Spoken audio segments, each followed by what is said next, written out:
So I woke up at 3 a.m. I was having this nightmare. It was really bizarre. There was this guy that looked like Data from Star Trek, except instead of that like face panel, he had a Apple Magic Mouse for his visor.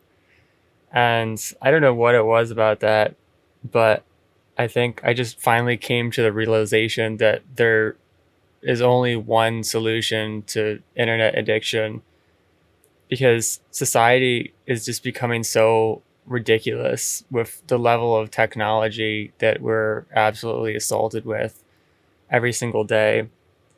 And so I just keep thinking like there's going to be some tool, some app, some screen time limit thing, some new piece of technology that's going to fix the problem with being overwhelmed by, email and social media, YouTube. But the reality is that it's just become a circus. It's just become like one big gambling casino with flashing lights everywhere. And there's really no longer any responsible way to use the internet, because the internet itself has become designed to be irresponsibly used. And it's like sometimes I'll go days or weeks where I'm really focused. And I had this spurt where I worked on a sci-fi book, but eventually just like the stress of life and the unnatural ways in which we're expected to live in this hellscape prison,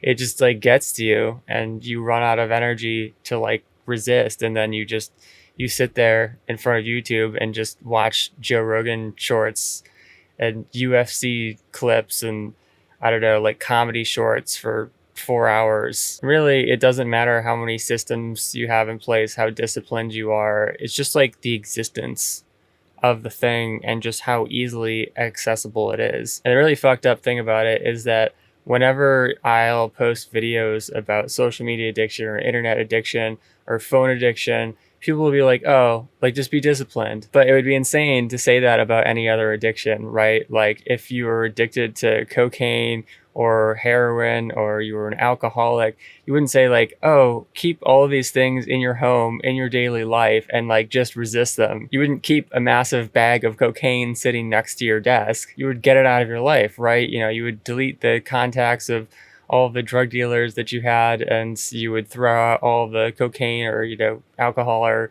whatever it is. But for some reason with the internet, people think that you should just keep it in your daily life, even though it's becoming more and more toxic every day. So really the only solution is living completely off grid. And I've known this for a long time, but something about that dream tonight just kind of like solidified it for me. And also just, I was on YouTube yesterday and they just keep changing stuff to make it worse and worse. This has obviously been happening for years, but like the latest change is that they're pushing shorts now. So like instead of seeing the long form 16:9 videos, the like entire 25% of the search results that you see first are all like the stupid goddamn shorts. And it's like the whole reason why I deleted every other social media platform except for YouTube was because they weren't like that. They had longer form content, and it wasn't Instagram or TikTok where people are doing these stupid fucking dances like little dancing monkeys clapping their little digital symbols for the algorithm. There's not just social media either. It's everything, digital media in general. It's like there are no good movies anymore. There are almost no good TV shows. Like every movie that comes out that seems like it's going to be good is a disappointment. Like 28 years later, it was supposed to be this like amazing, follow-up sequel after a long time, and then it was just terrible. And everything else is just like the latest regurgitated superhero movie, like Superman. That's like the biggest movie out right now. It's like, could we really not come up with anything more creative than that, telling the same exact story over? And we couldn't even find a new name for the movie. Like that's how low the levels of creativity have sunk. But anyways, back to off grid. Like when I see YouTube videos that I actually like, it's almost always of people who are way out in nature or living off grid. I just think, honestly, like everyone that's living in suburbia or in cities is just completely fucking miserable. Like on the surface, you wouldn't necessarily notice it because you go to the grocery store and of course they're playing this like really cheerful music and Like when I went to the grocery store the other day, they had this like Candyland steps going to the cookie aisle, and it's all seems so like cheerful and great. But then when you start thinking about the reality of it, like how many people have diabetes and cancer and overweight, it's just like insane. I guess it just really hit me that I thought van life in suburbia was going to be the solution. I mean, I always knew that it wasn't going to be a complete solution, but I thought that maybe it would give me this like little slice of paradise away from all the insanity. But it's hard to avoid all of that stuff. You can't just stay in the van all the time. You know, you have to go out to the grocery store. You have to talk to your parents. You have to talk to neighbors when you walk by them. And all these people are just like so brainwashed that I can't even have a conversation with them. You know, I went with my dad to see one of his friends the other day, and just like her whole house is filled up with soda, and then she's complaining about all these health problems. I'm like, oh my god, man. And it's the same thing with my parents. I mean, the goal of moving into the van was that I would have this feeling of being away from the stress of all of their problems and their stubbornness, and like sticking their head in the sand and refusing to deal with anything, or even acknowledging that the things that they're doing have an impact on their health. And it is better. Like, don't get me wrong, being in the van is 100% better than being in my mom's house or being in my dad's house all the time and not having any escape at all. But it just feels like such a band-aid. You know, it feels like a half solution that is not really solving the root cause of what is stressing me out and making me less creative than I want to be. I just wake up so many days and I just like wish that my parents like had my vision of what it would be like to live a better life. You know, they've just accepted their stock of vanilla life where they're chronically sick and depressed and going to the medical system and not getting any help there other than just being chronically abused. But they just can't escape this, you know, like most people are just living their life like this, getting more and more sucked into the metaverse and complaining about it, but not being willing to do anything, like take a leap of faith to go to something completely different, somewhere completely different where that doesn't exist. Like, I'm not saying that I never ever want to use the internet. I'm just saying that I don't want it to be part of my daily life. You know, ideally I want to live out in my van, you know, in the woods somewhere on a plot of land and just rely on a good battery setup, good solar setup. And I really don't use that much electricity. I don't even cook my food anymore. You know, I've been eating this raw primal diet. I need like a 25-watt incandescent bulb. I need to use my computer with an e-ink monitor like 1 hour a day to edit videos. I need a 12-volt fridge, 2 or 3 fans to run in the summer, which doesn't take that much electricity. And I need to go into town maybe once or twice a week to access internet to upload videos and maybe pick up a shipment of meat or something like that. But that's it. You know, I don't want to be checking my email every day. I don't want to be scrolling YouTube for no reason. I don't want to have 24/7 access to ChatGPT. Like, as helpful as it is, I just feel like I've lost my imagination because it is just too easy to look things up as soon as you have a question. And like I've said, all of these little tricks and tips and discipline, it just, you know, it doesn't work. It's just too easy to undo all of it and go straight back to scrolling or to looking things up or to shopping for musical instruments. Just too easy, man. The problem, of course, is that I'm a single child and my parents are older than most parents would be. Like, my mom gave birth to me when she was 43, which is crazy. And so my parents are both pushing towards their 80s now. And my dad is probably a few years away from going legally blind because of macular degeneration.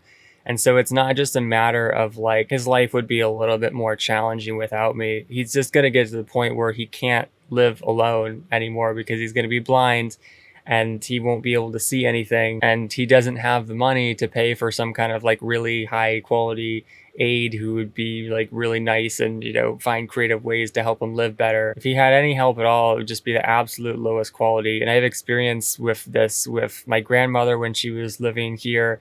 You know, she basically had no savings left, so she was just getting the lowest quality care. And mostly, you know, like my mom and I were taking care of her and my grandfather as well. But she had dementia, and, you know, like you can't just be there for someone 24/7. Like, you have to go out and live your life. You have to shop for groceries and whatever else. So sometimes we would have to bring an aide in, and the people who work for those kind of really low wages, they just don't care. Like best case scenario, they don't care. And worst case scenario, they'll actually be like mean to the person or steal from them or do other cruel things. So I'm just like stuck. I just feel like I can't move forward in life because my parents are just like these two massive ball and chains tied to my ankles. It's the same thing with my mom. It's like she's eating this terrible diet, like mostly white rice and ultra cooked vegetables. And you can see she's just struggling more and more with simple tasks. Like she signed up for this ukulele class recently, and I knew it was going to happen. She doesn't have the mental capacity to keep up with a class, even something that simple. And that's exactly what happened. She came back from the first class really upset, saying, oh, the teacher was talking so fast and I couldn't remember the chords and blah, blah, blah. And, it's like she'll ask me for how to do things, how to get places, using the GPS to look up the directions, and she just forgets. Like, she'll tell me, oh, like, don't do it for me, I want to do it myself, but I just like know that she can't remember. She just forgets. There are things I've told her, hundreds of times, and she no longer has any capacity to remember it. So this is what people oftentimes don't understand when I talk about my parents. It's not just a normal situation of like, I'm worried about my parents aging. My parents are on the edge of disaster with their health. And probably the worst part of all of it is that the medical system has gotten really, really good at keeping people alive longer, which sounds like it would be a good thing, but actually what's happening is that they're just keeping people sicker for longer instead of improving the quality of their life, which is what I'm afraid of for my parents. I just like imagine what my dad's quality of life is going to be like if he goes blind and he continues to have worse and worse pain. It's like he already can't sleep. He falls asleep in front of the television, presumably to like as a coping mechanism for having terrible joint pain. And the prospect of going blind as someone who's a photographer and a woodworker, where like everything that you do relies on vision. So like I'm just seeing this massive wave of like stress and entrapment coming up. It's hard to even like wrap my mind around what it would be like, for my dad to live the next 20 years in misery, just being kind of like propped up by the medical system with surgery after surgery and, pills and painkillers. But the horrible reality is that I might be 55 by the time my parents died and, gave me the chance to live somewhere else and go do what I have been wanting to do with my life for my entire life. Possibly there might be a year, 2 years left where I could just kind of go on like a little foray and have my time out in the woods, maybe buy some property and live there for, I don't know, 12 months, something like that. But I don't want that. Like, I want to move forward in life. I don't want to feel like I'm going on this short little vacation before the real hell starts. So again, like, this is why so many people are living with a blindfold and just trying to escape into fantasy land, because there are actual things, balls and chains, practical limitations that are preventing them from doing what they need to do. And a lot of times it's out of their control, which is the worst possible feeling, right? Like, the essence of being human is freedom. And if you don't have freedom, like, what do you have? Now, I have gotten comments from people where it's like, you just have to do what you need to do to be happy in life, and, leave your parents, and it's like up to them to deal with their health problems and the implications of the decisions that they've made in life. But like, it's not their fault. They're not like bad people. I think it would be completely different if I was in like an abusive relationship where one of my parents was like beating me or, telling me I was a horrible person. But like, unfortunately, which is a weird way to put it, that's not the case. Like, my dad is a really nice person. My mom is a really nice person. And the struggles that I've had with them are mostly like, they're just kind of afraid, to do what they need to do, to step out of the societal limits that they've set on themselves, that other people have set on them from conditioning, over the decades. Like, how am I supposed to hold that against them? If I had grown up in their life, I mean, who's to say that I wouldn't have made the same exact decisions and ended up in the same exact place? Plus, after all the things they did for me, it would just be so unbelievably sociopathically cruel to just like pick up my shit and just leave them. You know, like what is my dad going to do when he goes blind? What is my mom going to do when she has dementia so terribly that she can't even function? There's not going to be anyone to take care of them because all of their family lives super far away, and a lot of my family have the same exact problems. So yeah, I don't know what to do. I really don't know what to do. I mean, even some kind of half solution like finding land locally is also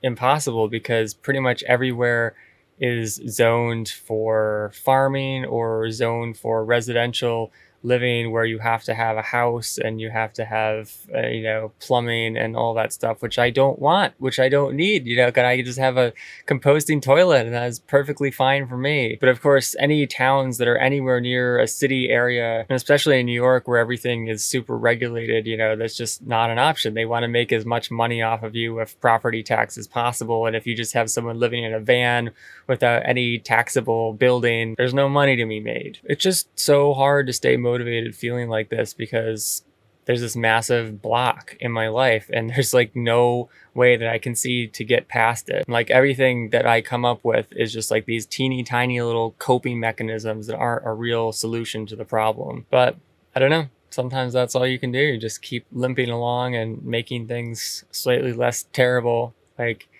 I just finished the staining of my floor. I have a couple more steps to do and then I'll make a video about that. But I changed it from just natural pine to like a deeper walnut that matches my desk and it looks really nice. So I don't know, when you're stuck in prison, you kind of just have to like latch on to those little things and allow them to carry you forward, even if you know that you're not getting out of prison for a really long time. So that's all I've got, but I don't know. I hope it's at least a little bit comforting to see someone actually talk about the prison that we're living in these days instead of pretending like it doesn't exist. Thank you for watching.